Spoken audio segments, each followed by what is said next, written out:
ছোট কাঁটাযুক্ত এ ফল কোনো সাধারণ ফল নয়। এ ফলের গাছেও রয়েছে জাদুকরী গুণ। নিয়মিত এ পাতার সেদ্ধ পানি খেলে মুক্তি মিলবে উচ্চ রক্তচাপ, লিভার ও আর্থাইটিস সহ বিভিন্ন রোগ থেকে। বলছি সম্প্রতি যশোরের সদর উপজেলায় 28 বিঘা জমির উপর চাষ হওয়া করসল গাছের কথা। কথিত আছে এ গাছের ফল ক্যান্সার প্রতিরোধেও বেশ সহায়তা করে।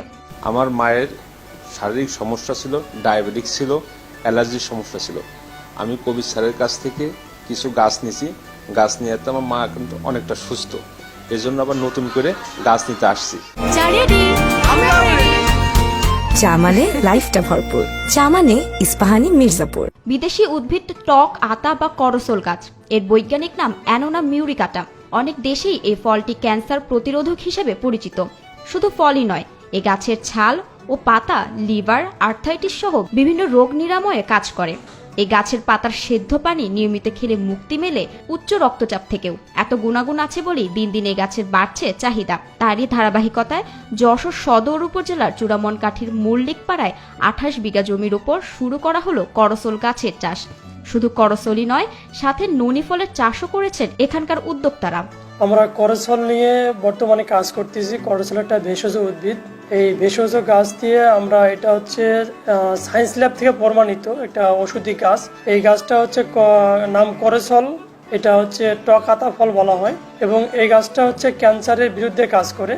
আমাদের যে ক্যান্সারের সেলগুলোকে আছে এটাকে ডেভেলপ করে দেয়, প্লাস আমাদের অ্যান্টিবডি, ক্যান্সারের বিরুদ্ধে অ্যান্টিবডি তৈরি করে।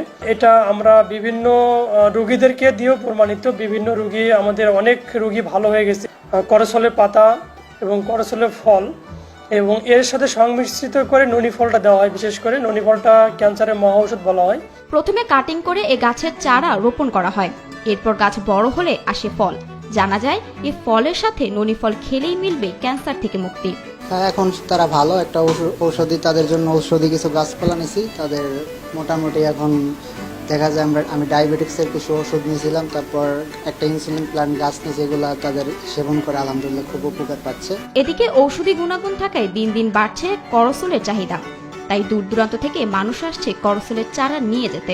আমি মাগুরা শ্রীপুর থেকে আসছি। এর আগে ছিলাম একটা সমস্যার সমাধান হয়েছে, আরেকটা সমস্যাবোধ মনে করছি, এর জন্য আমি আসছি। জেলা কৃষি সম্প্রসারণের উপপরিচালক জনাব মঞ্জুরুল হক বলেছেন, করসল সহ অন্যান্য ঔষধি গাছ চাষে কৃষকদের উদ্বুদ্ধ করছে স্থানীয় কৃষি বিভাগ।